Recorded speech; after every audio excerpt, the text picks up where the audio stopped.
times when somebody embraces Islam, they have a lot of questions. So we want to make sure we have a platform where they can ask those questions.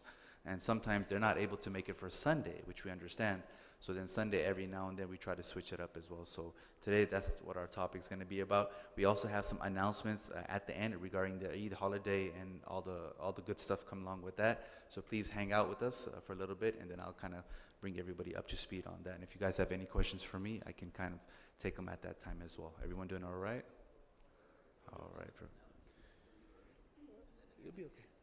No, we'll do it. We'll do it. Yeah, because more people come at the end.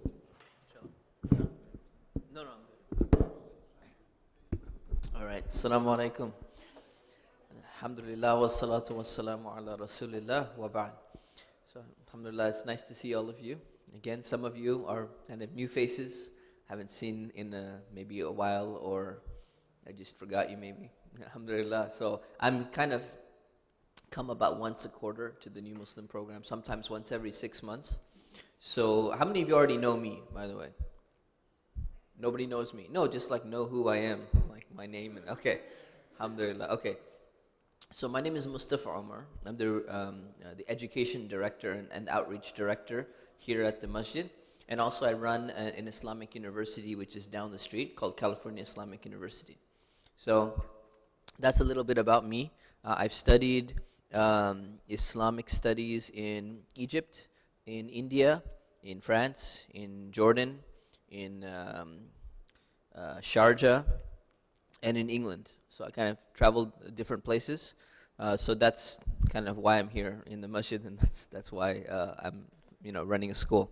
So that's me. I want to just get a quick introduction to everyone, if you don't mind. So I know many of you already. Just tell me your name, where you grew up, how long ago you embraced Islam, and one more thing about yourself. Just something about yourself that's interesting.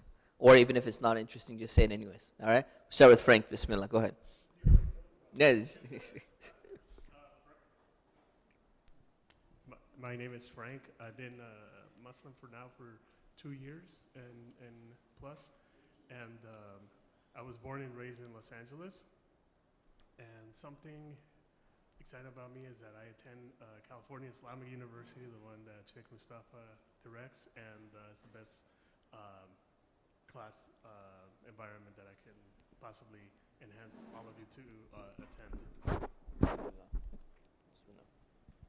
Hi, I'm Raymond Moreno. I'm actually here celebrating my birthday, which yesterday turned 40, and I'm really joyful to have you invited by my brother, and he told me a lot of great things about the institute, and I'm looking forward to see what we can accomplish through the day and the week. I'm born here in the United States and from LA, the Valley, and I coordinate something about me, I coordinate the biggest events at California for events for generally the high events. Okay, nice. All right, excellent. Well, welcome. How's it going, everybody?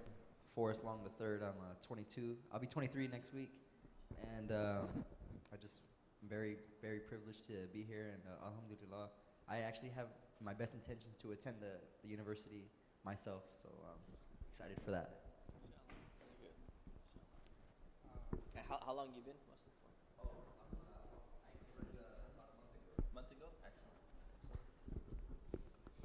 Hello, everybody. Good afternoon. My name is Adan, and thanks to the Almighty for every day and every heartbeat and every breath of air that I take and that everybody takes. And I just want to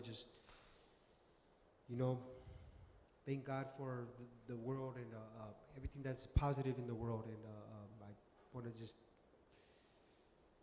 appreciate the blessings that He gives us and to our families and to our loved ones. Thank you. Excellent. Thank you. Hello, everybody. My name is Miguel. Last name Prieto. I converted to Islam about a year and a half ago, I believe. I was born in LA. I was raised here in Orange County. So these are my stomping grounds. I'm an entrepreneur. Okay, very good.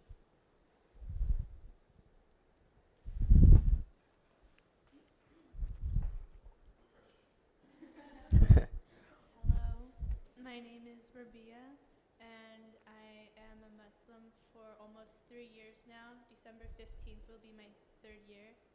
And an interesting thing about me is I like to embroider. You like to embroider? Okay, very nice. Hi everyone, I'm Brittany. I was raised in LA. I converted in January, and I own a hair salon in Orange County, and I do hair and makeup. Oh, nice. Do you have a private place for hijabi sisters? You do, huh? Oh, nice. Nice. What city is it in? Very good. I know a lot of sisters who would be interested, inshallah. So, Bismillah. Assalamu alaikum. My name is Catherine. I've been a Muslim for a year and a half now. Okay.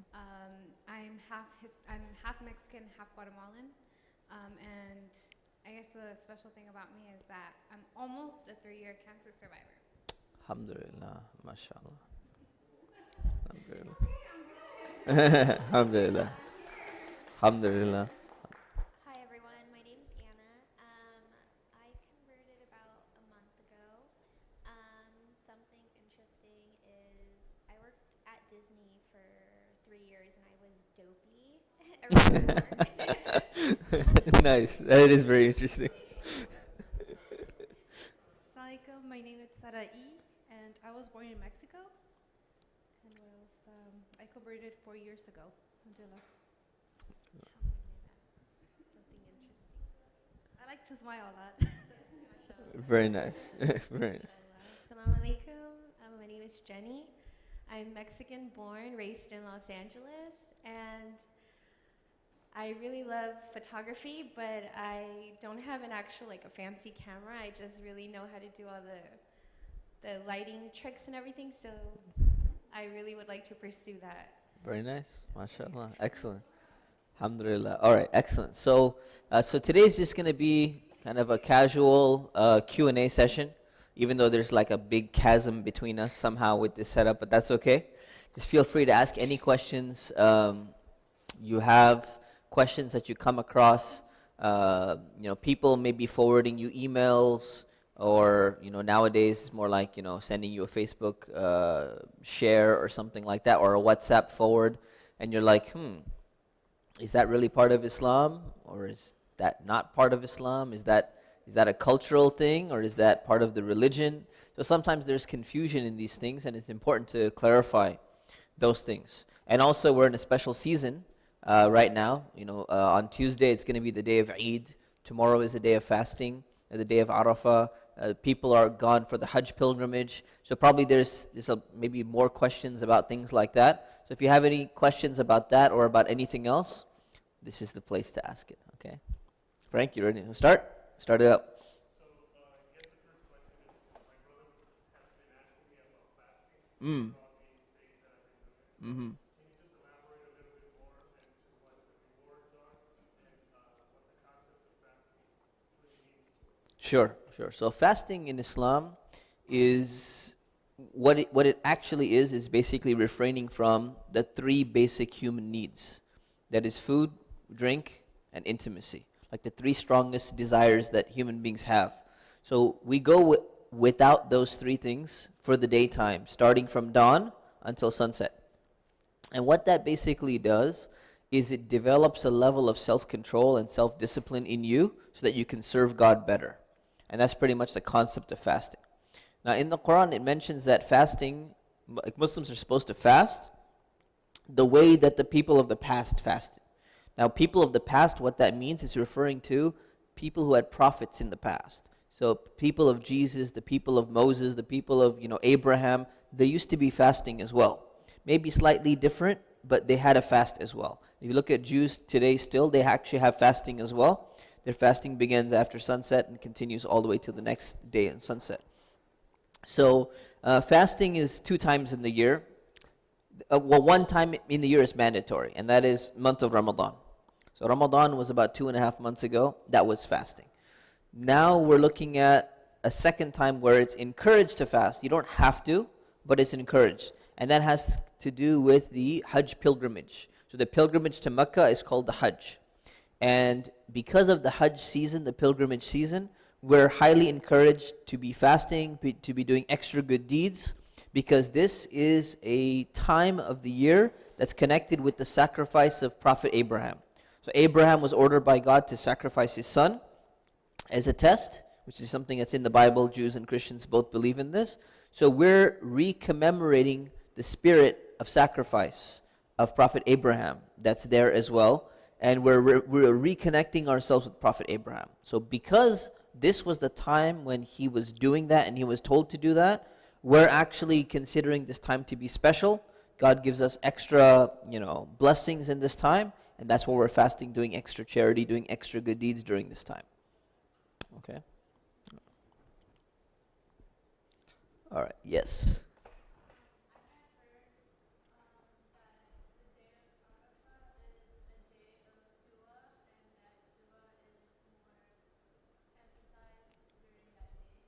Right. So the day of Arafah, so Arafah, first of all, is a plain. It's a mountain and a plain outside of the city of Mecca. So all the people that go for the pilgrimage, for the Hajj, they're going to be on the 9th day of Dhul Hijjah, which is tomorrow, they're going to be standing on that plain. And for them, the most important thing that they can do, they're only going to be there for about 4 hours. The most important thing that they should be doing is only doing dua the whole time. That's primarily what they should be doing, right? In fact, they're going to even, do their prayer early, and then they're going to postpone the rest of their prayer just so they can focus on that in the time of Arafah. So for the people who are gone for Hajj, dua is the number one thing for them. For the people who are not there in Hajj, there's two things they should be doing. They should be fasting, which is what we're going to be doing, and we should try if we can. And also we should be doing dua and other good deeds and everything. So for us, primarily, it's fasting before dua. It's actually more important, but then dua is also important. For the people who are in Hajj, they're not going to be fasting. They're not supposed to be fasting, actually, because it's really hot, and they're in a journey. They're actually traveling, back and forth. So for them, when you're traveling, you're not supposed to fast, unless it's very easy for you. It's not easy in Arafah. So they're not going to be fasting. Everyone else in the world is fasting. So they're going to be doing dua, we're going to be fasting, and then with fasting we do all the other things like dua, reading extra Quran, doing zikr. We should be doing everything across the board. But for the people over there, they're not supposed to focus on Quran. They're not supposed to focus on like just general zikr. Their primary purpose of being there is to make dua, which is supplicating to God. Good question. Does that answer that? Yeah, okay. Other questions? I saw another hand somewhere. Yes.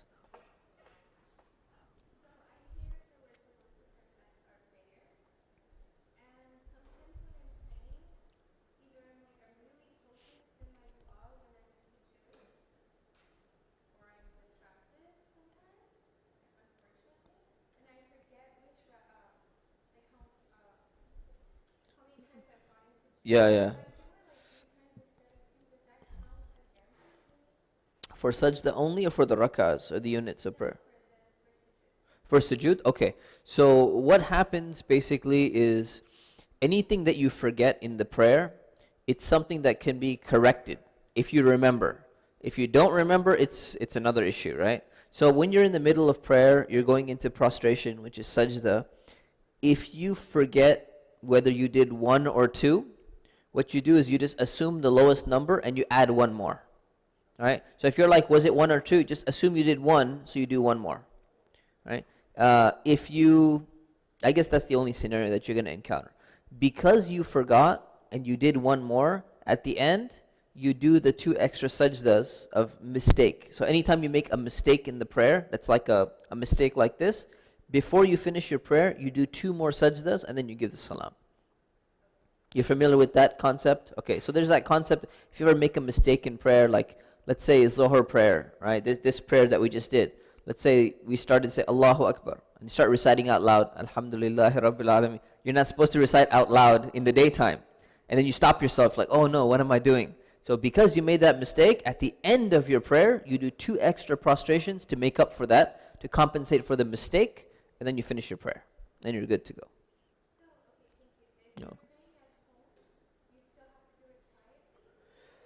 The Zohar prayer, yes, yeah. You can whisper, but meaning not loud. You can whisper to yourself, but not louder than that. Yeah, but you can do it louder for Maghrib prayer, for Isha prayer, for the night prayer, for the morning prayer. You can do it loud even when you're alone, the same way as if you were leading, a group of people.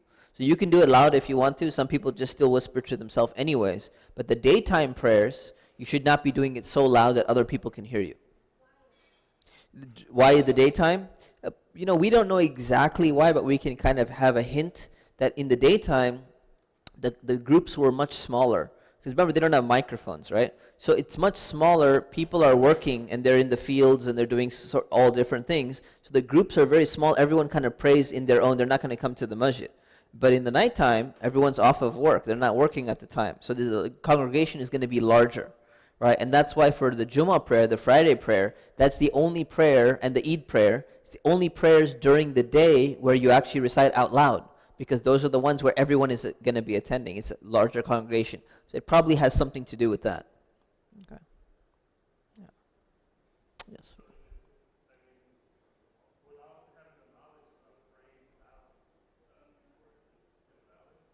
Yeah. If you didn't learn something like that, that's fine. It's still valid. Yeah. You don't need to repeat it.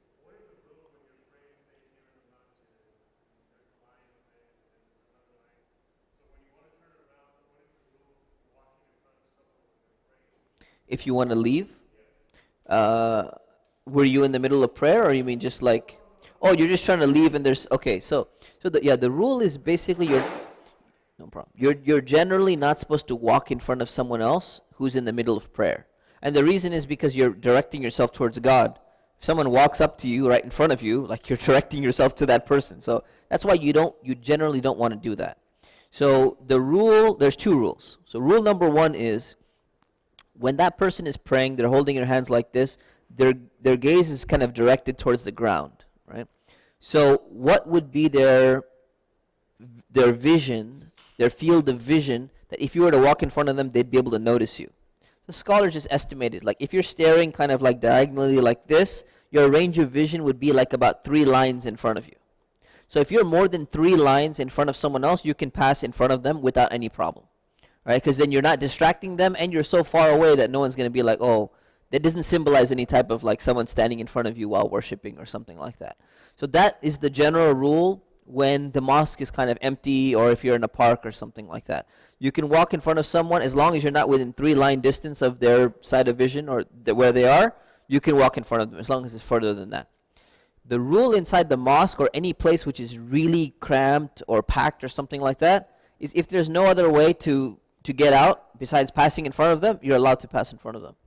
So it's an exception to the rule. Otherwise, what's going to happen? You need to get back to work, and that guy decides to pray for 10 minutes. And you're like, everyone's praying, and you're stuck in the front.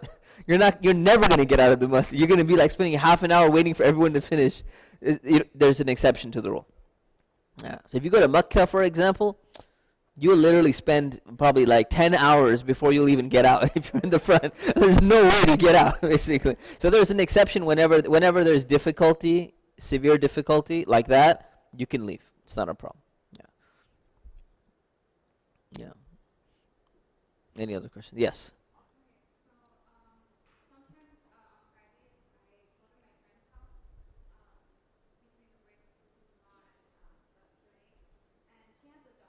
Mm.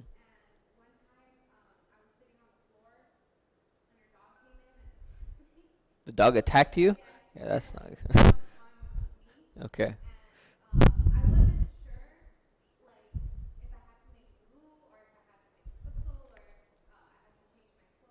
Mm. Okay, so the thing is, there's actually a difference of opinion amongst Muslim scholars on whether the dog saliva is impure or not. Okay, dogs are not impure. Dogs are not the problem, actually. It's just their saliva has been argued by some scholars that it's impure. Okay, so if you want it to be on the safe side, what you can do is any place where the dog's saliva has got on your clothes or on your hand, all you gotta do is wash that off. You don't need to make wudu again.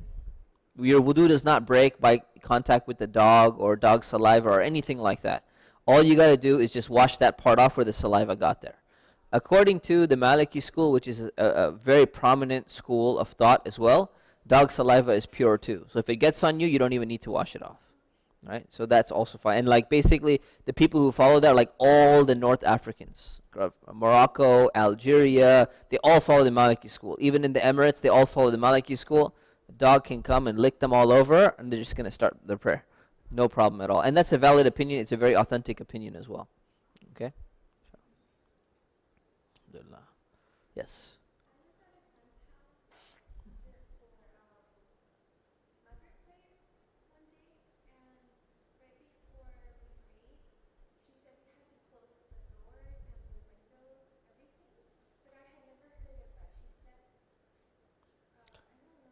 Close the doors and the windows in her home?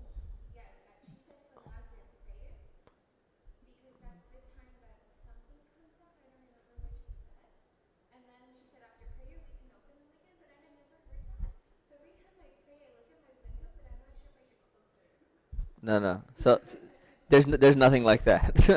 so yeah.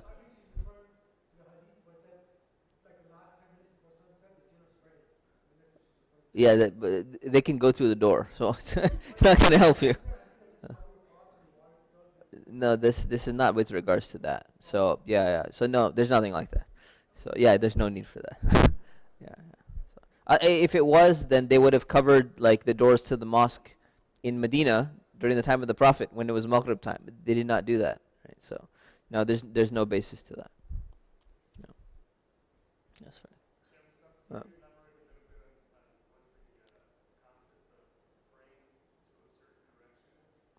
Right, sure. So the direction that Muslims pray is towards Mecca. So what happens is that praying in the direction of Mecca is there because that building in Mecca, which the people have gone for pilgrimage right now, there's that building called the Kaaba. And the Kaaba is that cubic shaped building, somewhat cubic rectangular shaped. That building was a small little building built by Prophet Abraham and his son. And the reason why they built it was this was the first place which was dedicated to the worship of one God, right? And that's what makes it significant. So there were so many other places in the world that were built, like there are temples that are dedicated to their idols. You know, in Greece you have idol temples, in Persia you had idol temples. All over the world you find all these ancient temples where people would be, you know, doing human sacrifices or putting their stone statues and they'd be worshiping over there. So Prophet Abraham, the Quran tells us that Prophet Abraham, when he built this was the first place that was dedicated to worshiping only God. Right? So that's the same building that exists there today. So what we're doing is that building is empty. There's nothing inside of it. It's completely empty. So if it wasn't empty, then someone might think, oh, you're praying towards the thing that's inside of it. So it's empty. It's just a building. Nobody would pray to a building. It's so plain. There's no pictures. There's nothing there. Right? So no one could ever get confused and think that someone's, bowing to the building. The building is symbolic of all believers coming together, all people who believe that we should only worship God and nobody else. They all face in the same direction to show the unity of each and every single person. That's why it's known as the house of God. House of God in the sense that this is the place where you should unite yourself with all the other people who only want to worship God. So that's why we face towards Mecca whenever we pray. So we're in unity with all the other people who are exercising that one principle, and that is that we only worship God, we don't worship anyone else.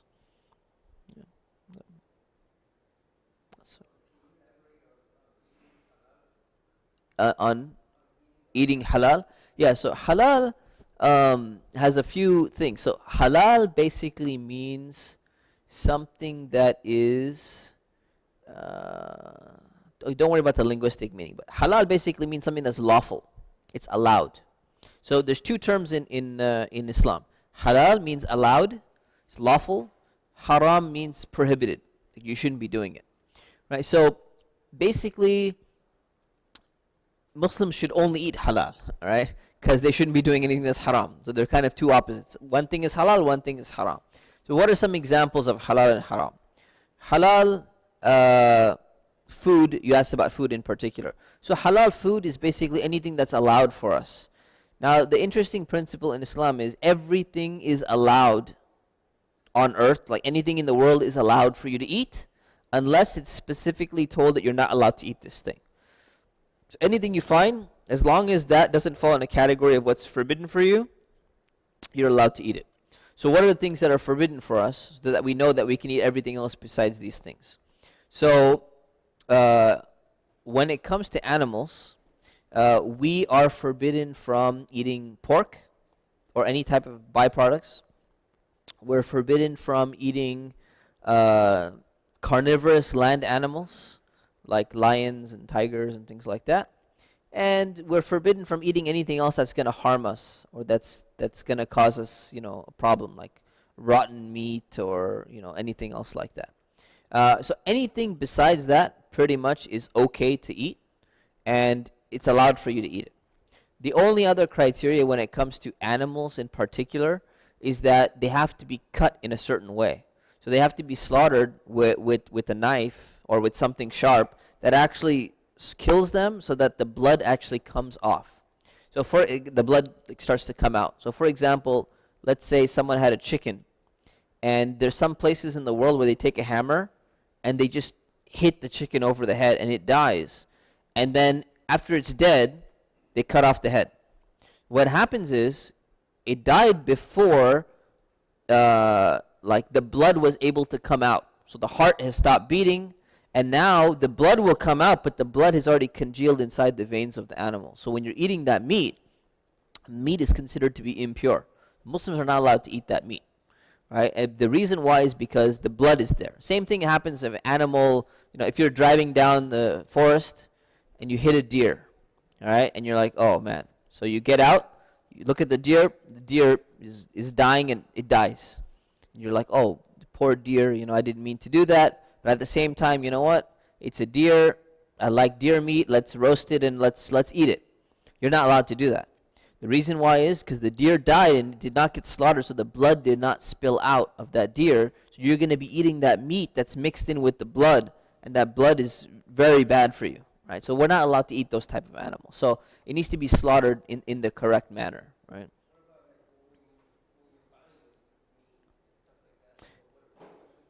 So what you should do, you should make sure that it's been slaughtered in a particular way. So you have to make sure that it's not died naturally. Like it hasn't died naturally, it hasn't died of disease, that it got cut properly. So that's one condition. The second condition is that you have to make sure that the person who killed the animal was a believer in a book or a believer in a prophet. And what that basically means is they're either a Jew, a Christian, or a Muslim who was slaughtering the meat. So if somebody's an atheist, or somebody is a fire worshiper, or somebody's an idol worshiper, and they cut that meat, you're not allowed to eat that meat. All right? So you have to be very careful about that. So when you go and you buy meat, the best way to make sure that that meat has been slaughtered by one of these three people, and that the blood was able to drain out, is when the meat is going to be marked halal. So when the meat is actually marked as halal, that's what it signifies. It signifies that this was done, right? And then a few other things like person mentioned the name of God and things like that, right? So that's the best way to make sure. Otherwise, it can become a little bit problematic. Maybe it was slaughtered by a Christian. Maybe it was slaughtered in the right way. Maybe it was slaughtered by a Jew. Maybe it was slaughtered by a Hindu, which you can't eat that meat. So you should be cautious about that. Okay, and then when it comes to the other food products, as long as these other food products are not mixed in with ingredients like gelatin, which comes from pork and things like that, generally all the other types of foods are fine, and generally they're going to be allowed for you. Okay, yes. Yeah. So as long as the kosher is up to the standard of the same type of halal, it can be kosher. You could be eating that as well. Inshallah. Okay. Yes. Hunting? Hunting is allowed. You can hunt, but what you do is, hunting is kind of an exception to the rule because you can't actually get to the throat of the animal, right, when you're hunting. So what you do is you have to pierce the animal with either a bullet or an arrow or something like that so that the animal bleeds out. As long as the animal bleeds out when you're hunting, you can eat it. If it doesn't bleed out, you can't eat it. So for example, giving you some random example, okay? If you shot a bird with a bullet and you hit it and it falls down on the ground and you see it and it's bleeding out and it dies by bleeding, you can eat that bird. Somehow you put a beanbag round inside your shotgun instead of a bullet, right? And you shoot it, and what happened was the bullet impacted the bird, and it died from impact with internal injuries, but it did not bleed out. It's still dead, but the blood was not able to come out because you didn't pierce the actual bird itself. You can't eat it. And anything that's going to cause it to bleed out. So it has to die by bleeding out. As long as it dies by bleeding out, it's fine. Yeah, and the thing is, if you get to the animal in time before it dies, then you should slaughter the animal. So if you're going to hunt, keep a knife with you, and go and shoot an animal and run over there, and when you get there, if it still has some life in it, just go ahead and cut it, and you'll see that the blood comes out because the heart is still beating. So it'll get more of the blood out, actually. Yeah, why not? Yeah, absolutely. Yeah, absolutely. As long as you're comfortable with it. Yeah. Do you go hunting? No. Oh, okay. Okay, yeah. Just bring a knife with you all the time. Yes. Okay. Yeah, when it comes to seafood, you don't have to slaughter it. You don't have to worry about anything. You just catch it, and you're good to go. Yeah, seafood's not an issue at all. Yeah. Yeah.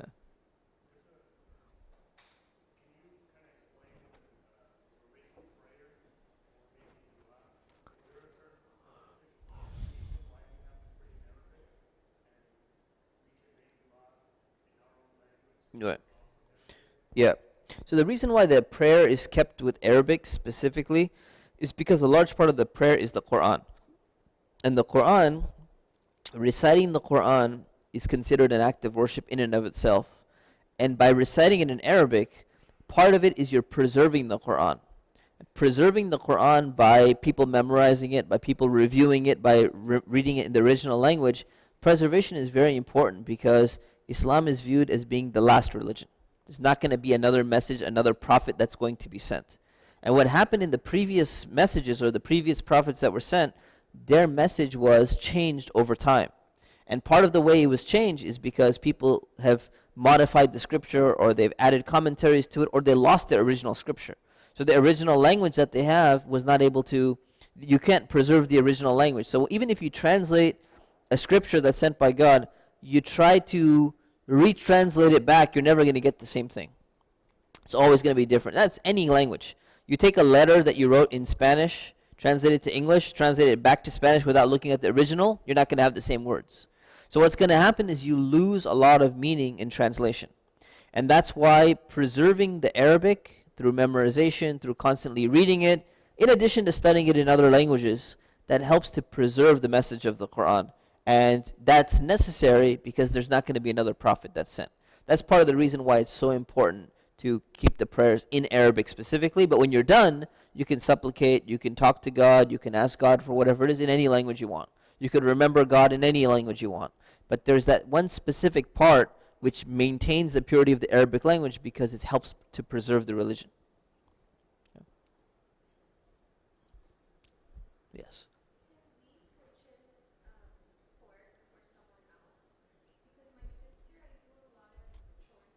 Mm.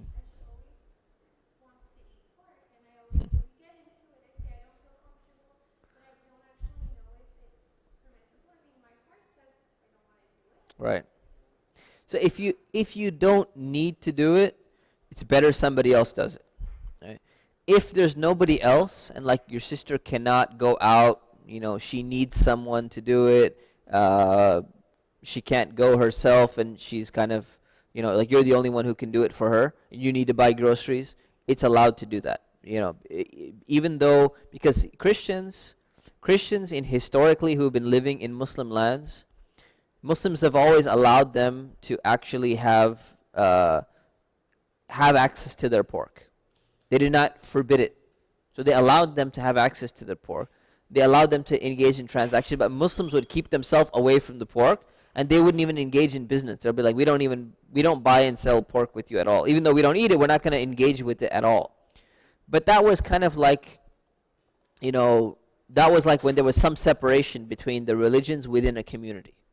Nowadays, everything is mixed up, and we're talking about family in particular. In that case, it would be allowed for you to go ahead and give it to her. But you shouldn't go. A Muslim shouldn't go into like the pork business, and they're like, yeah, I can make some money. I'm not eating it, but I'm making money off of it. You shouldn't be doing that either. Yeah, yeah. But it's okay if you're just buying it for your sister. It's okay. You're welcome. Yes, sir. Is it a story or is it a question? It's gonna. Okay. Okay.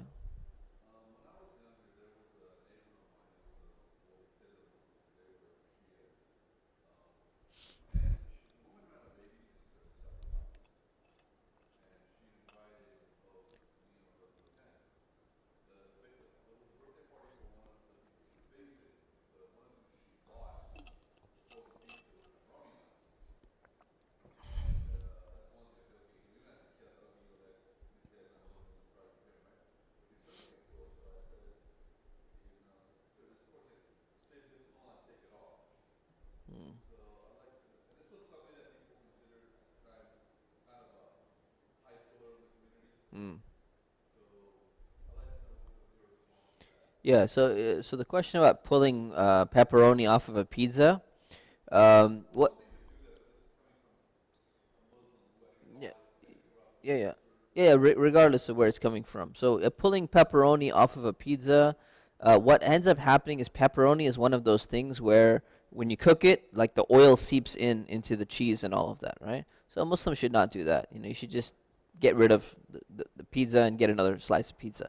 In fact, even if you go to a place, and you see them like slicing the pepperoni pizza and then they go and slice the cheese pizza, you should just ask them to wash the blade as well. And a lot of people who are vegetarian or they're vegan, they ask to do the same thing. Many restaurants, are careful about that. They keep the meat knife separate from the non-meat roller, or the rolling knife or whatever it is.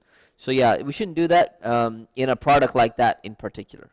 Now if you got another product, like let's say for example, you got a 3-layered sandwich, right? And in the bottom layer, there's ham, and then the top layer, there's like kosher turkey or something like that, right?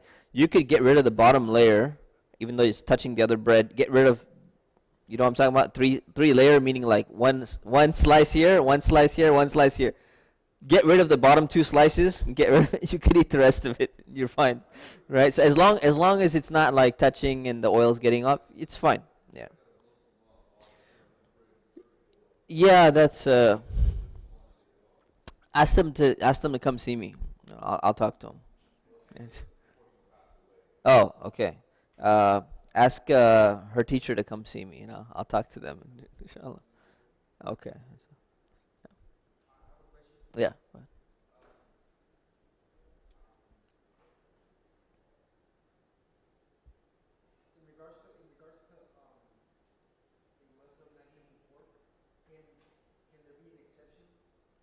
The exception would be if you're in the desert and you're dying, then you're allowed to eat pork.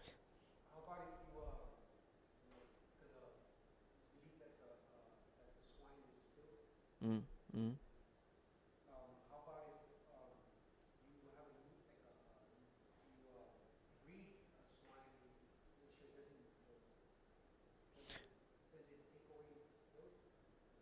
So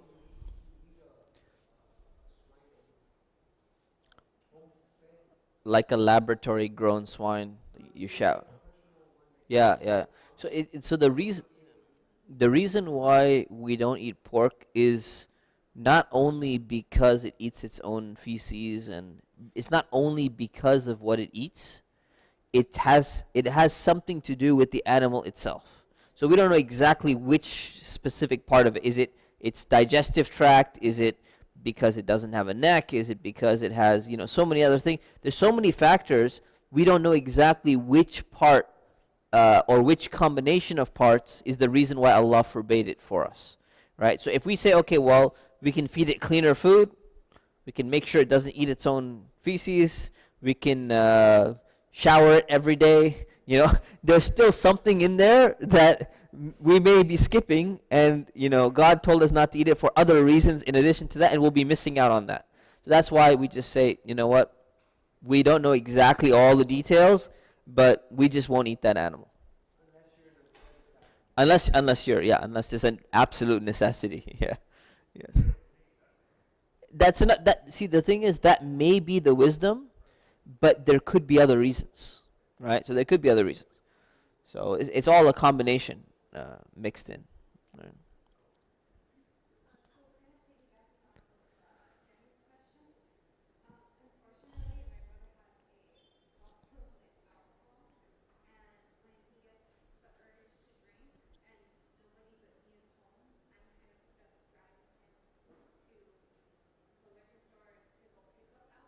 Mm.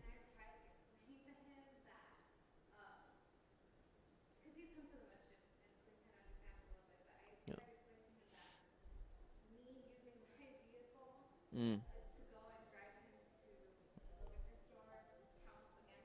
Mhm. Mm.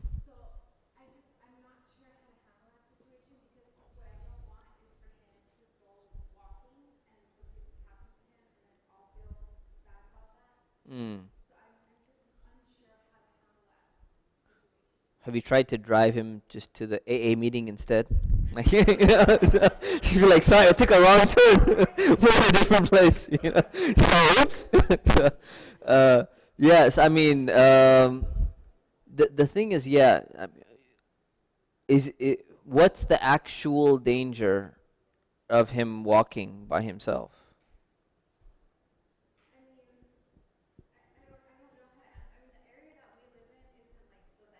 Okay, and but he's comfortable himself walking though.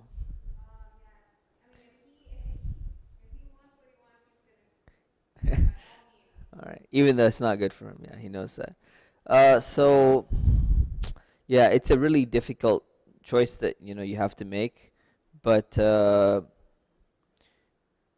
you have to know yourself, right? So here's the thing: I- if you let him walk, that would be better, because you should not be aiding him in this, especially not when if it's something that's bad for him.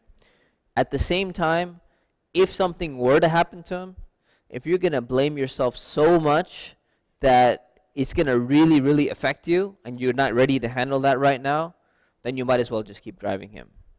But if you get to the point where, like, you know what, you need to just work on that and say, like, look, this is not my responsibility. If something happens to him on the way, he made the decision. He's responsible. He's an adult. He's old enough to, he's over than 21, obviously, right? So he's an adult. He makes his own decisions. He knows it's bad for him. I'm trying to not support him in this thing and make it a little bit more challenging for him to actually get it. So he's got to put some actual effort and go and do it. So you're probably helping him more. And if something did happen to him, you should not blame yourself. Because he's not walking through like a war zone or something like that. And even if he was, he's making his own decision. So are you the elder sister? Okay, yeah. Mm. Right. Right. Right.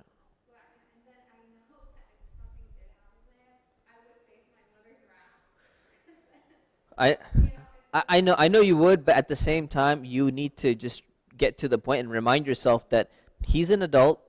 He makes his decisions, and you could tell your mother as well in advance.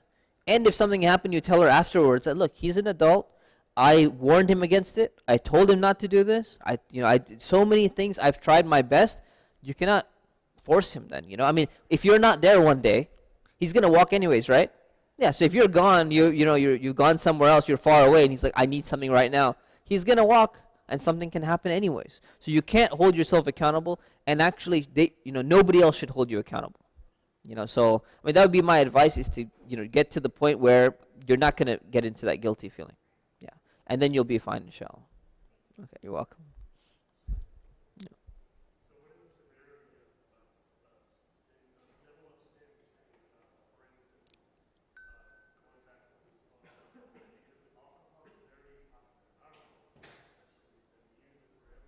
Mm.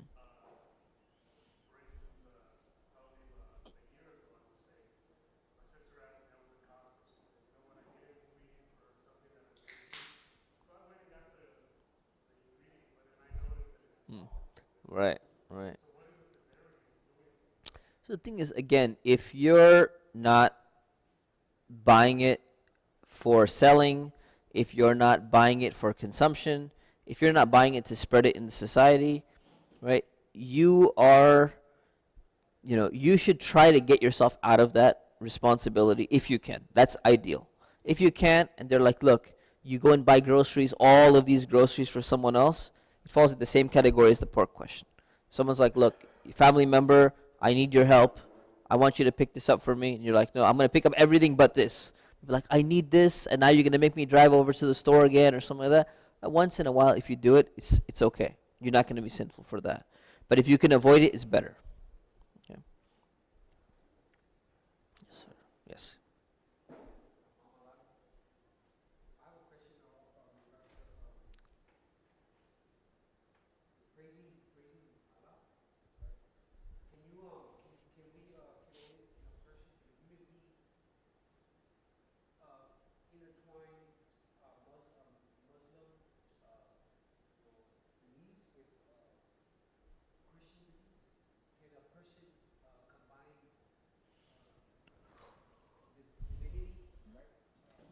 Of Jesus? Divinity of God, okay.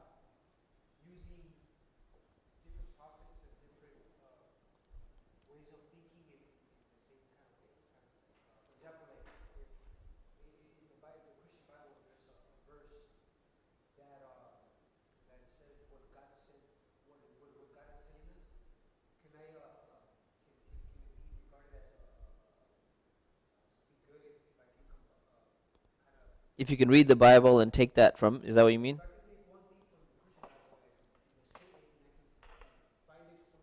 In the Quran, right. Right. Right, okay, I got your question now. Okay, good. So basically, as Muslims, we believe that Moses received the Torah. We believe that Jesus received the gospel, right? So we believe in those revelations. That's mentioned in the Quran. It says Moses was given the Torah. It says Jesus was given the gospel. So we believe that these revelations are originally from God. The only thing is we don't believe that they were preserved exactly in the form that they were, right? So the Bible that's there, it has a lot of truth in it that's coming directly from God, but then it has some other things that were also commentaries or mixed in, and it's hard to tell exactly which one is which.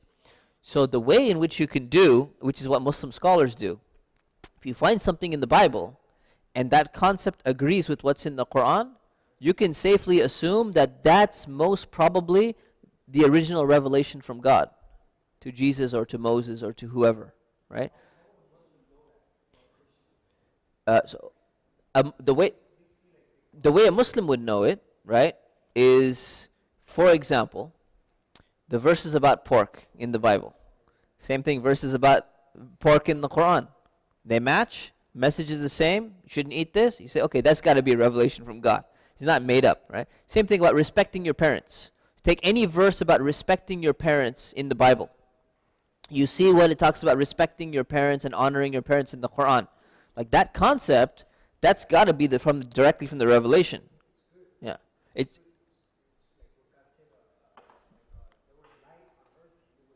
mm-hmm.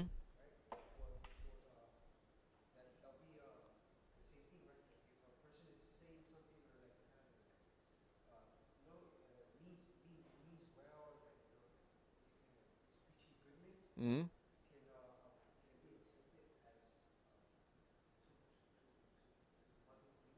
Absolutely. As long as it is good, and the way you define good is by verifying and seeing, is this something that's confirmed by God in His final revelation, right? In His final testament, which is the Quran. If it is, then you say, yeah, absolutely. Why not? No, does that make sense? Yeah. Okay, good. Yes, Jay. Yeah. Any form, yeah. What form did you have in mind? Money, food, anything, yes, absolutely. Yes, it's highly encouraged to help anybody, regardless of their religion, for the basic necessities of life, yeah. No, maybe what they meant was zakah specifically. So zakah is a particular charity, which is 2.5% of your savings. That's only paid by Muslims, so it only goes back to Muslims. But any other general type of charity can go to anybody. Yes. So I'm super close to my family. My mom is Christian and she's in Bible college.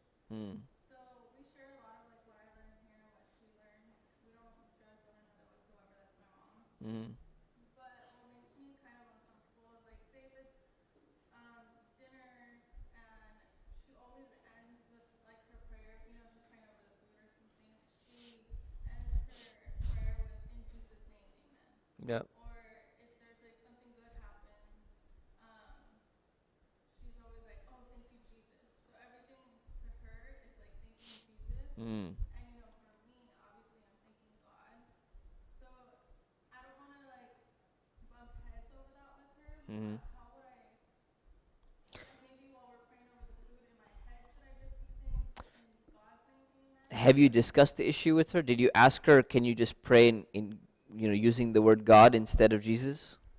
You haven't? Okay, I recommend you try that. Is she evangelical? Is she Catholic? What's her denomination? Non-denominational? Oh, you're not sure? Okay. Okay. So generally, for a lot of Christians, they believe in the Trinity, and they believe that God is basically synonymous with Jesus, right? So if it's synonymous, then you can substitute one synonym for the other, and it's okay. I mean, you generally don't pray to the Holy Ghost, but I mean, you could pray to Jesus or you could pray to God, right? So without getting into a debate or argument, just say, if you're willing to do that, like it would be nice because then we can respect each other, and I could join you more comfortably in your prayer, and that'll be great. And if she's like, if she says no, like she's really upset about it, she's like, I will not do that, then you could just do what you said. Like just mention in your own mind, just be praying to God while she's saying that, and you're not participating in her prayer, like in your own heart.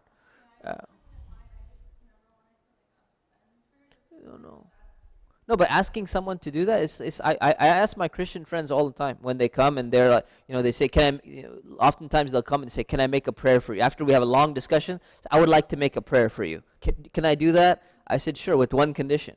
You only mention God, you don't mention Jesus in the prayer. And they said, okay, fine. And it was difficult for them. He kind of like stopped and stuttered a little bit. And he's like, okay, I'm adjusting. And he was able to do it, and he's fine. And I'm like, yeah, we can pray together when we're going to eat together. I said, just as long. And I go to interfaith gatherings, and I say, look, go ahead and do the prayer, but just don't mention Jesus' name unless in the context of him being God. And we have no issue with it then. And in fact, then the Jews who are there, they have no issue with it either, right? So it's perfectly fine. So there's no problem, right? So that just makes it easier for everyone else, to get along. So ask her. I would ask her, and if she's open to it, if she says like, but why? I don't understand. You could just say, well, if you just look at the Bible, Jesus is the one who prayed to God as well. Like you could show her a verse in the Bible, and say, this is what Jesus was doing too. There's nothing wrong with it, right? So there shouldn't be anything wrong with it. So just ask her, and if she's okay with it, then everything should be fine, inshallah. So any cultural holiday that is religious in nature, and that religion is against Islamic values or teachings, we should not celebrate those things. Any cultural holiday which has no religious connotations at all, it's perfectly fine. So like, for example, Thanksgiving cannot be traced to any religion particularly. It's more about like a harvest festival and things like that. So it's fine to celebrate that. Nowruz is another one. It's like a Persian festival. It's like the festival of harvest, and like the crops come out, so everyone just wants to like get together and eat and sell their crops and everything. That's fine too. Christmas is tied to Jesus. It's tied to idol worship, going pagan roots as well. So we shouldn't celebrate that. Halloween, same thing. It's tied to paganism. We shouldn't celebrate that either. April Fools is just not nice because you're lying to people. What else is there? Easter, same thing. It has Christianity and rebirth of Jesus, resurrection of Jesus. 4th of July is fine.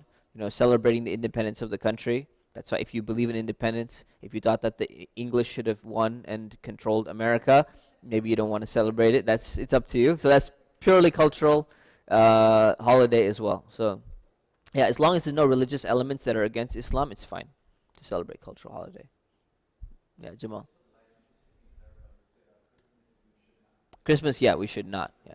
Easter, yeah, anything that has a religious connotation. So Halloween, Halloween is pretty much, most of the elements have been removed, so it's not connected to a religion, but all the symbols from paganism still remain in that festival. That's why people dress up like devils and stuff. You're like, why? Why are they dressing up like? Why don't you dress up like I don't know, like just like nice characters instead of some bad ones, you know?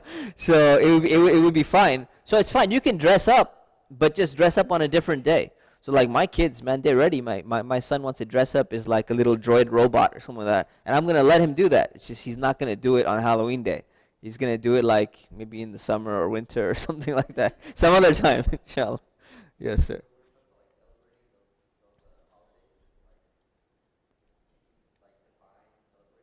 Yeah, that's a good question. So as long as you're not doing anything that constitutes celebrating, you're fine.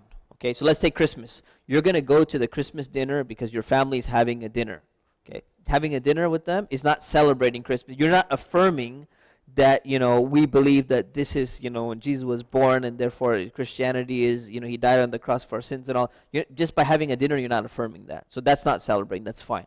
If you go to a store and like, you grew up and like your favorite candy in the whole world happened to be a candy cane, right? And you go and you just sneak a bite of a candy cane in the corner, you're not affirming, right? You just like the taste of it, right? But you don't like make a big thing out of it, like, oh, the red represents the blood of Jesus and somehow resurrection, all that stuff, right? You go and you get like the pumpkin latte from Starbucks in Halloween time, right? That's not really celebrating Halloween, right? Even that's the only time they're gonna sell it. You're like, look, I like pumpkins. Nothing's wrong with pumpkins, so you can go and drink that. But you don't want to put it like a jack-o'-lantern outside your house on Halloween, because then you're kind of like celebrating in one of the things that's directly connected with Halloween. So, huh? See, giving out candy again, it's a tough one. It's better not to try to celebrate or help people celebrate it. But again, if kids are gonna come and they're, what are you gonna give them a lecture on Halloween and the history of it, and so if it's so challenging, just tell them, look, here's a box. I got candy and I got other stuff that you normally won't get on Halloween. I'm gonna give you toys too, right? So you kind of try and mix it up and break up the general tradition of Halloween, so you're less likely to be resembling celebrating it. Inshallah. Yeah.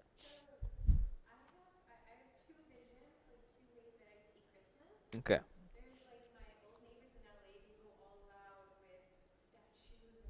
All right, nativity scene and everything.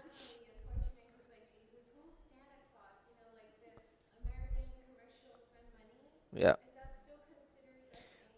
Yeah, so the thing is, in addition to being a waste of money, on all these things, it's still connected, even though Santa Claus and Saint Nicholas and all of that history and everything, it's still connected to the same day. So we should try to avoid those things that are directly connected with the day by somehow promoting them and making our families grow up with that and all of that. That's fine. Yeah, you can even give someone else a gift on Christmas, as long as you're not trying to say that here, I'm giving you a gift because I'm also celebrating Christmas by giving you a gift. You can thank someone and say, I hope you enjoy your holiday. Right? It's your holiday. It's not my holiday, right? It's your holiday. You like this. Here, I'm giving you a gift because this is what you want. Now, if you can give them a gift at another time of the year, that's better. But this is like the only time of the year where you see them. There's no other time to give them a gift. It's fine if you give them a gift.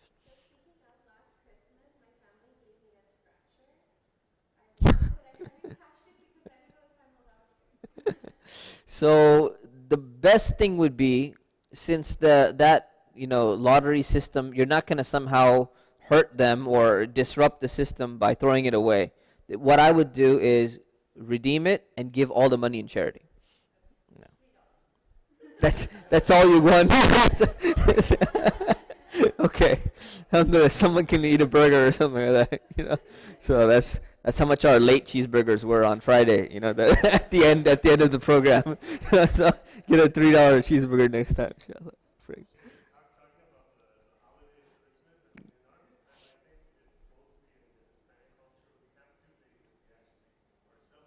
Hmm.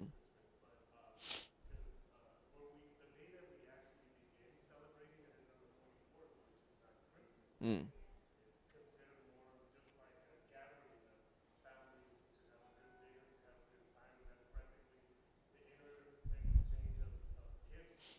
Mm.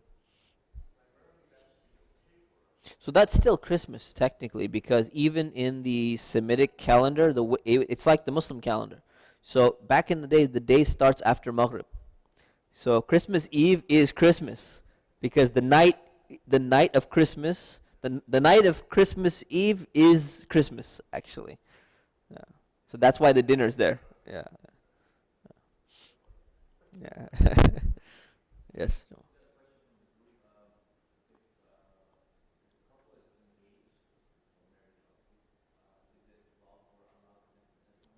Okay. So when someone is engaged in Islam, all an engagement actually entails is that you are kind of committed to each other. This is like a public announcement that you have the intention to get married. So you're not married, number one. Number two, no rules change Islamically. So if you're not allowed to sleep with someone or be intimate with someone prior to marriage, after engagement, none of that changes. So you're not supposed to touch each other. You're not supposed to be alone together. You're not supposed to, go to the movies together without any chaperone or anything like that. None of those rules change. The only thing that engagement means in Islam is that nobody else can propose to either of the people who are engaged.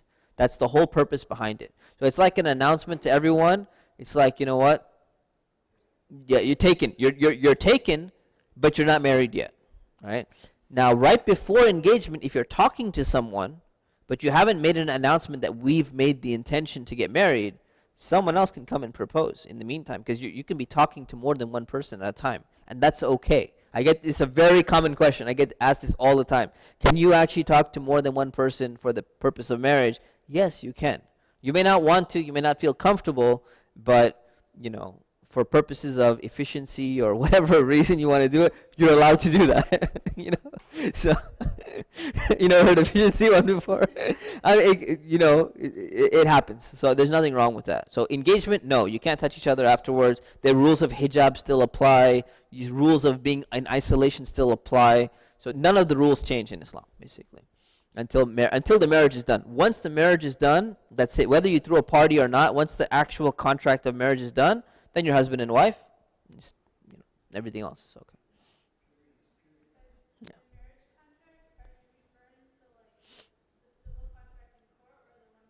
The Islamic marriage contract.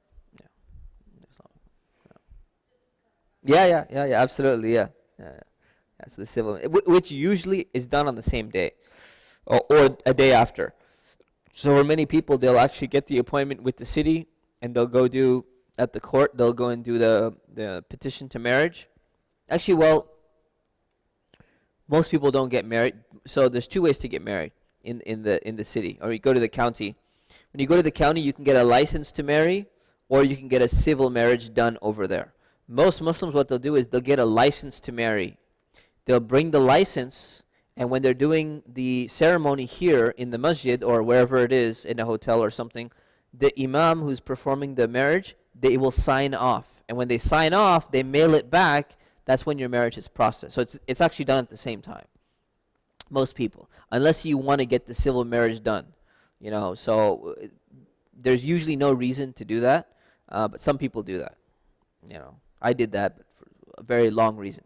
It's a very weird ceremony, and I'm just like, she's like, but you're Muslim. I'm like, yeah, I'm Muslim, so like, I really don't really care about your ceremony, to be honest with you. She's like, do you want the fast one? I'm like, I want the fastest one you've ever done in your entire life.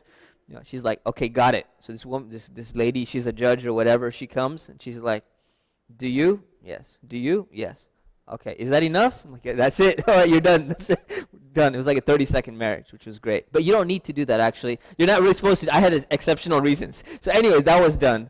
So just thought I'd give you that history there. Yeah. So, yes, sir.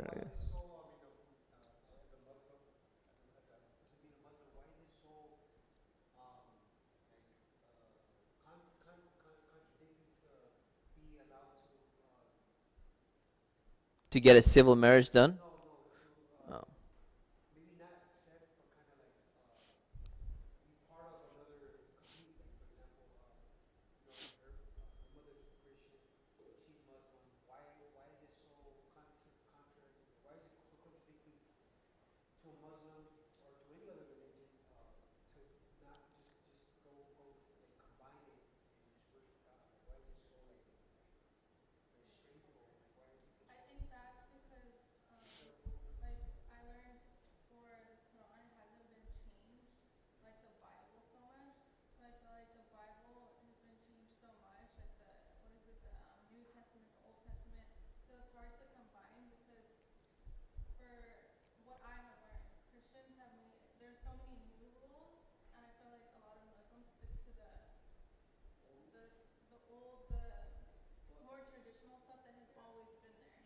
You're talking about the prayer that she was mentioning?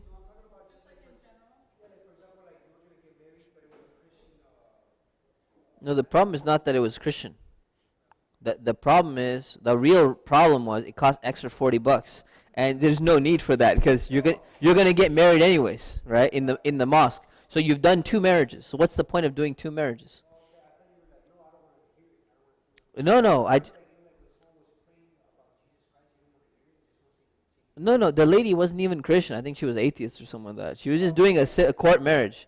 Yeah, no, that's not the reason. The reason is there's no need to get married twice. What's the point of that? Yeah.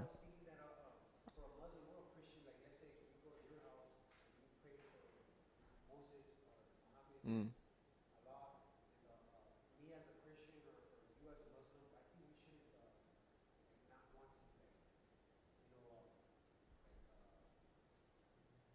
What do you mean, pray together? Yeah. Praying together is fine as long as you're praying to the same thing, right? So that's the thing. So if you're gonna pray with the idol worshiper, and they're worshiping a statue, and you're trying to worship God, there's a problem there, right? Yeah. Hmm.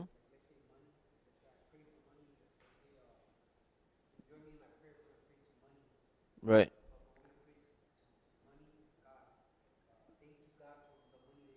There's a difference between praying to the money or praying to God to give you some money. It's 2 totally different things, right? If you if you're praying to the money, I can't pray with you. Yeah.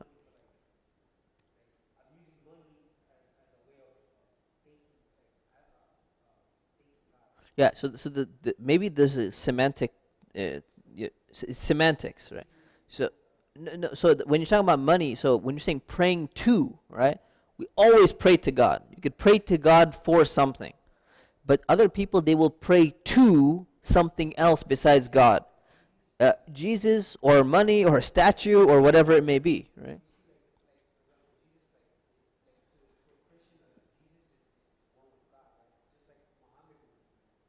Well, some people believe the statue is God, one with God as well, right? But see, the thing is, we don't accept that. So if we don't accept that and we don't believe in that, and if it turns out if it's not true, how can you join someone in doing that when it's not accurate? That's disrespectful to God.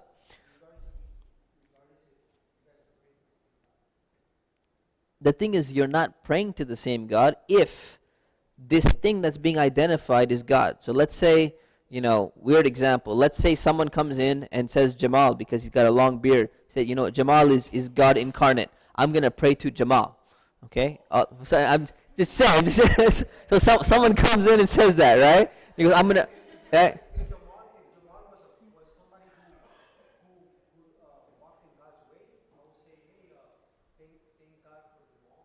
But so saying thank God for Jamal is one thing.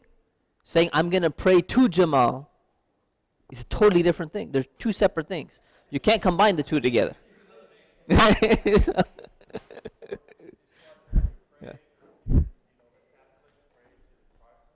Mm.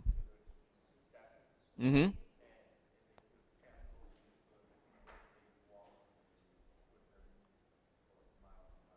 Right.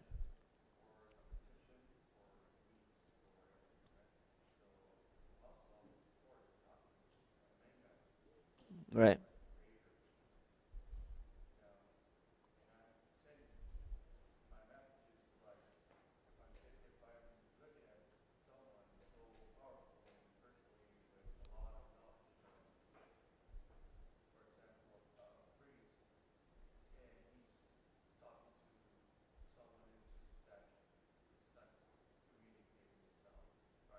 Mm. Mm. Right. Exactly. Exactly. Yep. Yep. Yep. Yeah.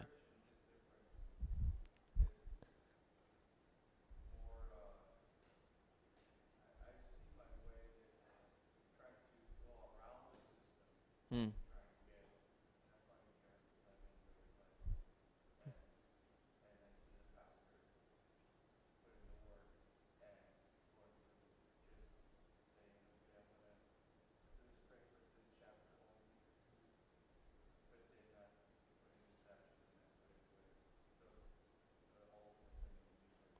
Right.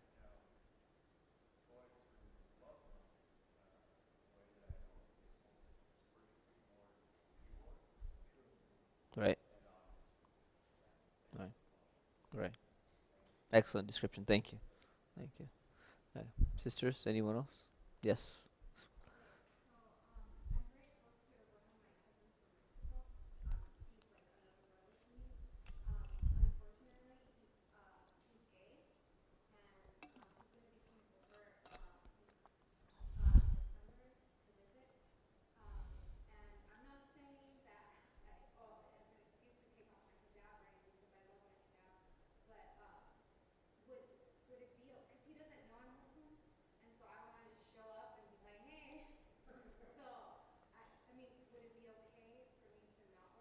Okay. So yeah, if someone is gay, the rules of hijab still apply to them when it comes to sisters. Yeah. Yeah. And there's a long reason why, but yeah, just the short answer would be yes, it still applies. Yes. Yes.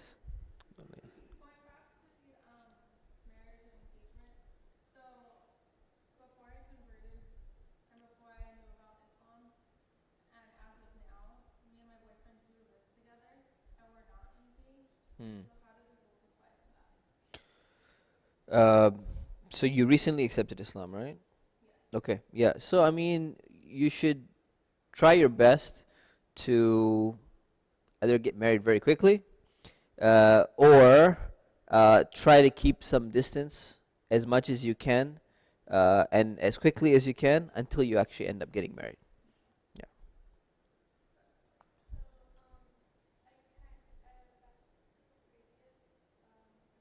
Hmm.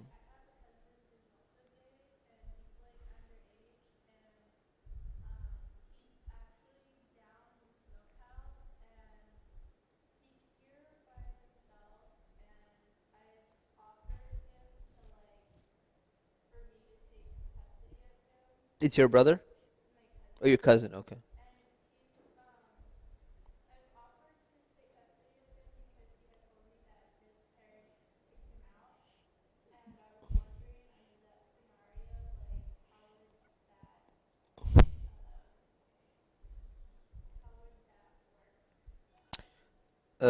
How old is he? Okay. So yeah, I mean, if you were to take custody of him, you can do that, and you'd be helping him. At the same time, you'd have to observe the same rules of hijab and other things like that. You're living there since he's your cousin, he's not your brother. So yeah, that's how it would work, pretty much.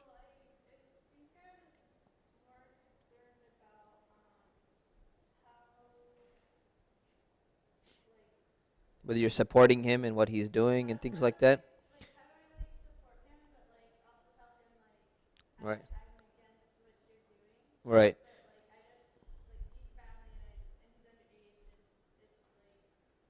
Right. Right. Um, so I mean, Islamically, he's an adult if he's 16, in terms of his responsibility and why and all that stuff. But yeah, he probably needs help. His parents just kicked him out like that. That's it. They don't want to deal with him at all. I don't need to know the details, but like, okay, he needs help. No one else can help him, basically. Yes, you can take him in, you can help him, and you can explain to him this is Islam's understanding of homosexuality. This is what we say. At the end of the day, you're still a human being. You're still my cousin. I'm here for you. I want to help you, but that doesn't mean that I accept some of the choices that you're making. I understand the feelings you're going through. You have to differentiate between, Islam differentiates between feelings and your decisions on what you do with those feelings. And just explain that to him. You know, you check out my lecture on homosexuality. We have it on the YouTube channel. And then you can be reading up more on Islam and homosexuality, and you can explain to him things that he probably will not be encountering, and that'll be the best way you can help him. Inshallah. Yes. It has to do with, in most cultures throughout the world, the man is generally considered the head of the household, and for many reasons, right? So because of the head of the household, what's going to happen is that if someone is marrying a non-Muslim, if a woman is marrying a non-Muslim man, she doesn't know if her rights are going to be protected. Even if someone says, oh, I'm perfectly okay with your Islam, and, I don't mind you going to the mosque and all that, there's a lot more potential room for issues later on in the future. In addition to that, it's also going to have a main effect on the children in terms of the decisions that are made for the children and their well-being and how they're going to be raised and all of that. So all of that plays a role. Now, some cultures are different, where the mom has a lot more say over what's going to happen to the kids and all that. But the rules in Islam are based on what are the general scenarios across the world and across time. So there's exceptions. You can say maybe we're living in an exceptional culture or something like that, but exceptions don't make the rule. The rule is general. So that's the reason why. You're welcome.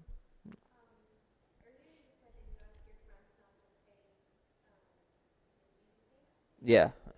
No, when they ask me, when they say they want to pray for me, right? So I'm like, yeah, in front of me, you're not in front of me, you could pray whatever you want, right? You could say whatever you want. Just out of respect, if you're asking me, can I pray in front of you, or would you like to join me in a prayer? So I'll join you in a prayer as long as you don't mention anyone besides God. Mm. It doesn't affect you. It's just more of a matter of respect. That's it,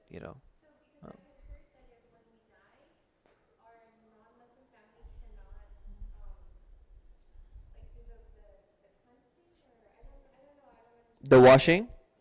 No, they can do the washing. They can participate in the washing. That's okay. Oh, the washing is not a praying. The washing is just washing. So as long as they wash properly, they're fine. Yeah.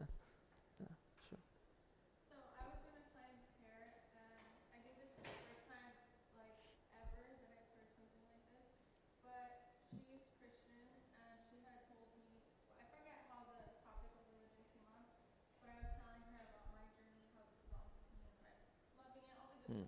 Mm. Mm.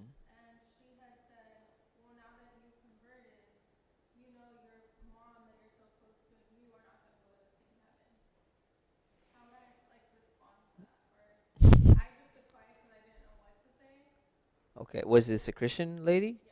Okay. Uh, that's an interesting statement. I never heard it put like that.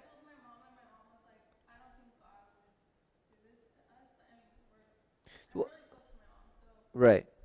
So, no, but what does it mean? Go to the same heaven, right? So I mean, you should just tell her, look, God judges us based upon what we believe and what we do, right? If we believe the right things and we do the right things, that's what the Quran says, right? If you believe the right things about God and you do the right things, then you're going to be fine, and that you should be going to paradise. There's no two paradises. There's one. There's paradise and there's hellfire. If we do the right things and we believe in the right things, we're going to be fine. So I mean, the simple answer that I would have given, so this is exactly how she said it, in the same paradise. So just say like, so you should just ask her, do you believe in two different heavens? Right? Because that's weird. I've never heard of that concept before. So she probably meant something else, but that's what I would have responded, and then had a more detailed conversation with her and say like, okay, well, what exactly are your beliefs, and what are your beliefs about how someone's going to get to heaven? And then you could have just gone from there and discussed it in detail with her. Okay. Yes, sir. Oh, you haven't read? Okay, good. Okay, great, fantastic. Mm-hmm.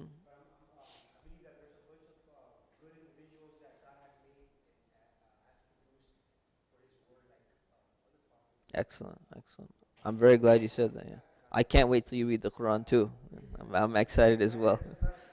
Excellent, excellent, excellent. Good. Excellent, excellent. Very good. Very good. Now you'll be holding on to both as you walk around. Good.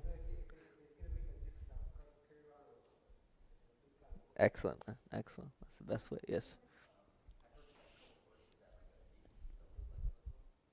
Hmm.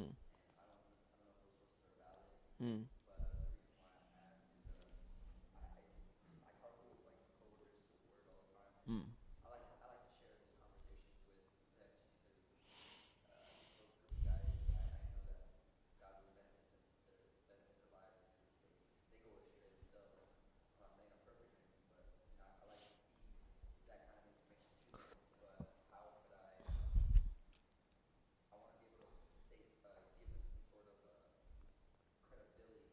Mm. Right.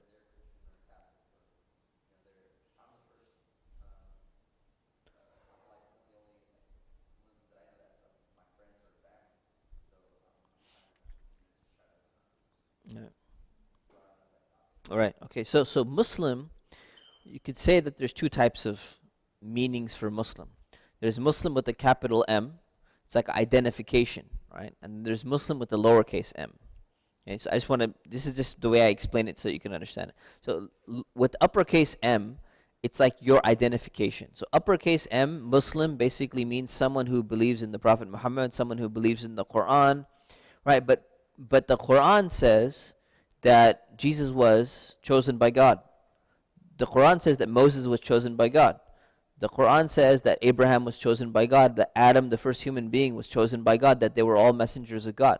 So what religion were they following? Like, what was their religion, right? And what were they identified as? There's got to be some name for it, right?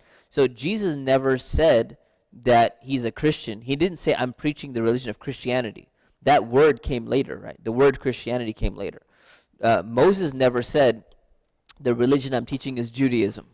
That's just a term that came later from the word Jew, right? Tribe of Judah. So there's got to be a term that describes these people, right? And that term is the lowercase m Muslim. And the reason why that is Muslim means someone who surrenders themselves to God. Right? So what were these prophets actually doing? What were all the people who worshiped one God, and when a messenger of God came to them, like Jesus or Moses or David or Solomon or Jacob, what was the religion that these people were actually following? Like, what were they? They didn't call themselves like Jacobites and things like that. That was not their name. That was a back projection that happened later on in history. So the term that they used in whatever language they were using amounts to the word Muslim, which means that they surrender themselves to God.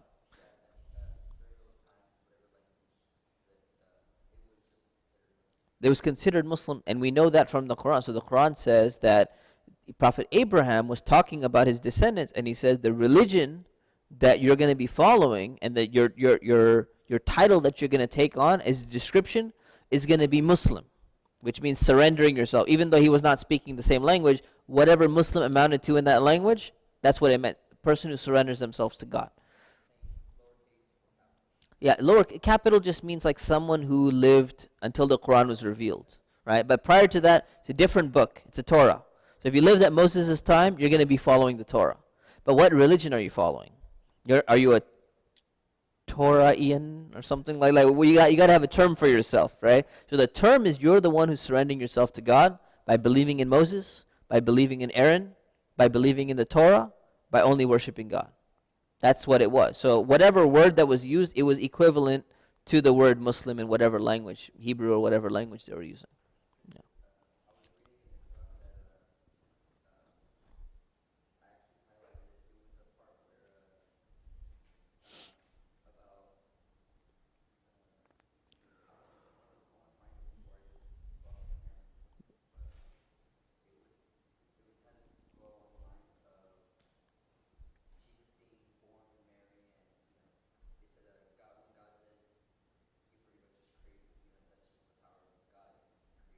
Right, yeah.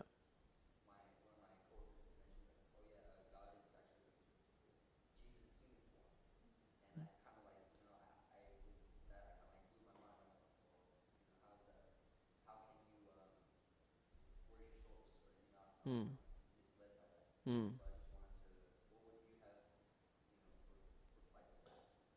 So I mean that's the concept of part of the concept of the Trinity, right? So we say that God is God, right? If God becomes a human, that implies that he's not God anymore, right? So the concept that Christians have is like he's both God and he's human. But what does human mean? Like the definition of human is that all humans are going to die, humans are limited, humans eat, they're going to go to the bathroom, they're going to do all sorts of things. These things are not befitting of God, right? So that concept is like it's like a logical fallacy. That's the problem that Muslims have with it. Logical fallacy. Yeah, yeah. So I mean, you can explain that and say that's the problem, and that's what the Quran is saying, is that it's not only something it's not only about being true or not true, but it's considered disrespectful to ascribe something like that to God, and that's what the Quran is talking about.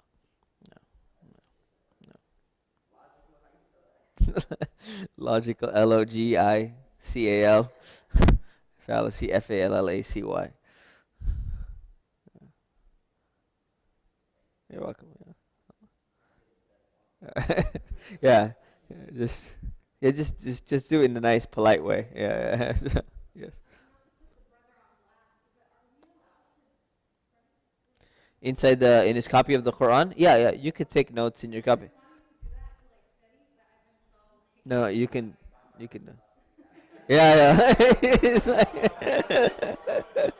yeah, yeah. No, as long as you're not doing anything disrespectful to the Quran. So if you're gonna be scribbling like little Mickey Mouse pictures or something, that's disrespectful, you know. But if you're like highlighting or you're taking notes or something, that's fine. So, alhamdulillah. Yeah. No, you can do that. Sure. No. Yeah, the respect that's there. Yeah, we'll always keep the respect. No, that's a good question. Yeah. Yep. Absolutely. Yep. Thank you. Yep. Absolutely. So. Yep.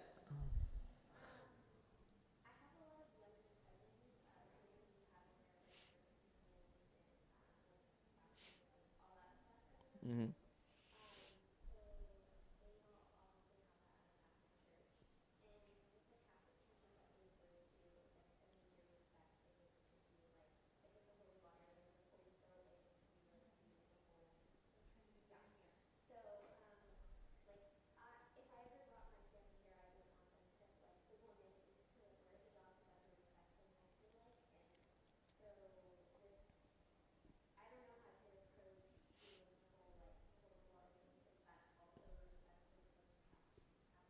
Mm. Right. So there's two types of respect. So then there's like the respect for the place, um, out of some type of culture, and then there's respect for the place because you're doing some religious aspect of things, right? So, for example, when we ask people to come and like cover their head or take off their shoes when they're coming inside, that's more for like the culture aspect. We're not going to ask them to pray. We're not going to ask them to say, Allahu Akbar, when they're entering, because that's a religious thing. So if you're going to be going to a Catholic church for one of these ceremonies, you can do anything that doesn't have a religious aspect to it. So, for example, if they ask you to take the water and make the cross or something like that, that has a religious aspect to it, right? So that's something that a Muslim shouldn't be doing. If they ask you to, eat the cracker or something like that, that's representative of the flesh of Jesus. That's something that you shouldn't be doing. But if there's anything that's else, just like a cultural aspect, so if they ask you to, I don't know, what would they ask you to do? I'm thinking. Doesn't have a religious aspect to it. So if they ask you to stand up when the priest is walking in the room, that's just a cultural, that's not a religious specific thing, right? You're not showing that you're worshiping the priest or that you're acknowledging that, he is rightfully being confessed sins to or something like that. You're just standing up out of respect, which is fine. So that would be an example of culture, right? So you could stand up for that reason. Does that answer it pretty much? So you just figure that part out. Anything that has religious related should not participate in that. Anything else is perfectly fine. Anything that's like just part of the culture or the feel, or this is what we do as a token of respect to the building or the place or whatever it is, that's perfectly fine.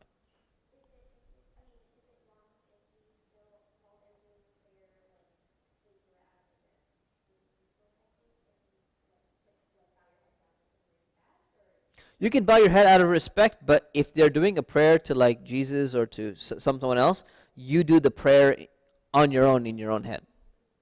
Right? And if you're able to, you let them know in advance that look, I'm a Muslim, I'm visiting over here. Is there a place I can be sitting instead so it doesn't look awkward? Like if I'm not the only one who's doing it. It's like whenever I go to a church, for example, I let them know and I tell them in advance. I'm like, look, so you're gonna do, just tell me what's gonna happen. So they hear like, oh, this what's gonna happen, this what's gonna happen. I go, okay, look, everyone's gonna be singing like, hallelujah and some kind of song. I'm like, first of all, I don't know the song, right? And second of all, there may be a song that I don't agree with in my beliefs, but I'm going to be the only person who's not singing, and I've had that before, so it's awkward. So I say, can you seat me in a place where I'm not going to be awkward? So they'll usually seat me either in the corner, or they'll have me sit in the back, where basically no one else can look behind and see me, and then it's a lot less awkward.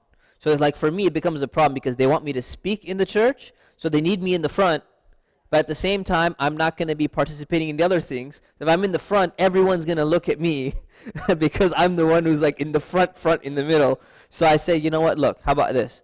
I'm going to be in the back so no one really notices me because I'm not really part of the congregation, but I'm visiting.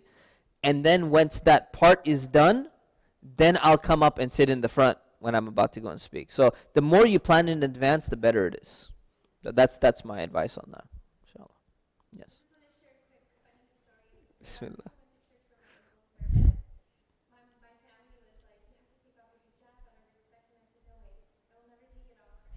Mm. MashaAllah. That's cool. That's good. You joined. They're probably very happy too. Like, finally, we got a young person who's doing it. MashaAllah.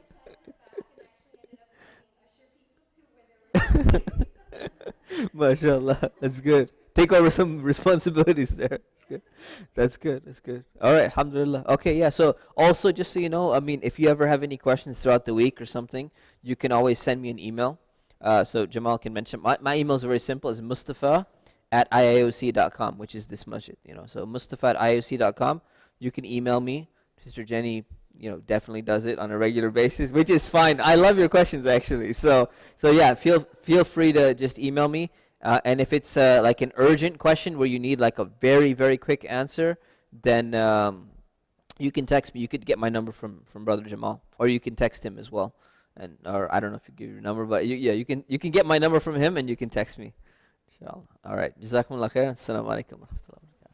Just a few announcements. Thank you so much, Shaykh Mustafa. I really appreciate it. So regarding Eid Day, the holiday, I just want to make sure everyone is clear on that. I sent emails and text messages, and just want to make sure everyone's okay with that.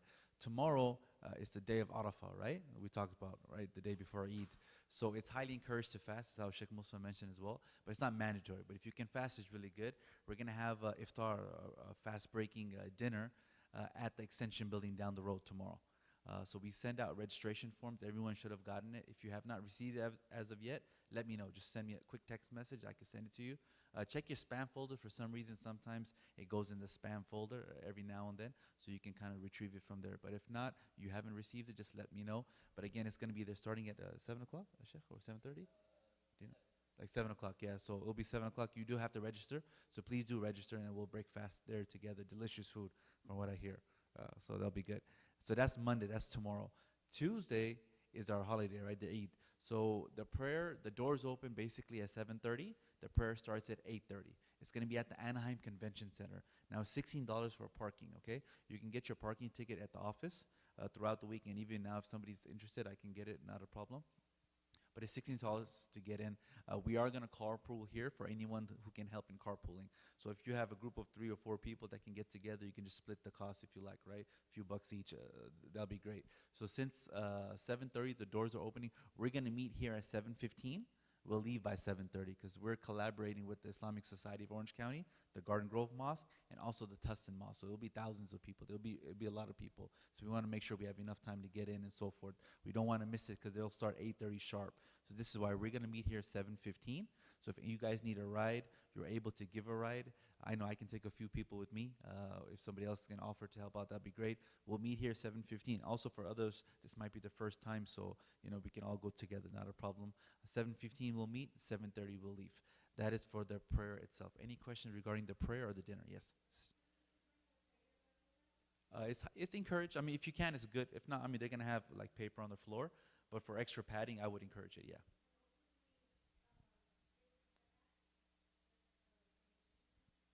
No, not for this Eid, correct? Yeah. You can give.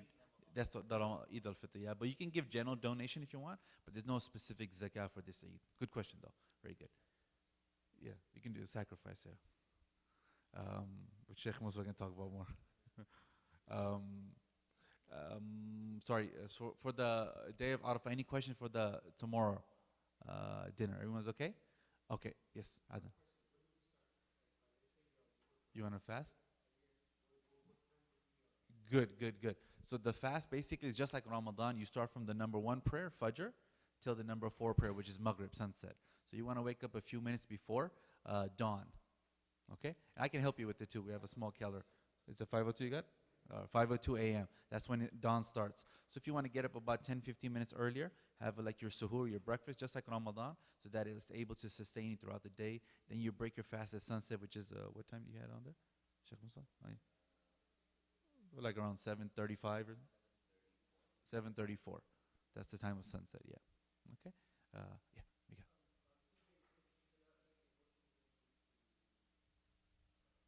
For the prayer? Yeah, prayer is not mandatory, so if somebody can't make it, it's fine. Yeah. That's good because I have a sheikh right here. We can just check right now. Yeah, it's like, because it's not mandatory. If you can make it, it's good. Try to do your best to rearrange your schedules and so forth. If you can take some time off, we try to do it early in the morning so you have enough time to get back to work. But if for some reason, whatever it might be, you can't make it, it's okay. It's not mandatory. And that's fine. Okay. Now, then after the prayer, we have breakfast and we have dinner together. That's how we try to do every year. We send out those registration forms as well. So breakfast is going to be right after, right around 10 a.m.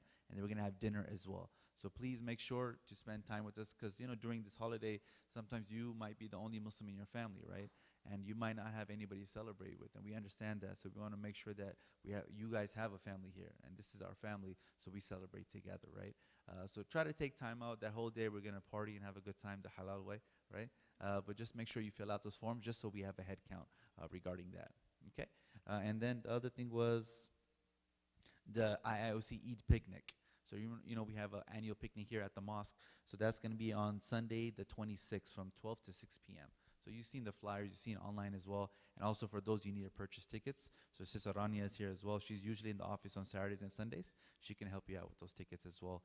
Any questions regarding anything? Everyone's okay? All right, perfect. And also we have a few guests with us here today. So we want to thank Frank's brothers here as well. Forgive me, I'm really bad with names.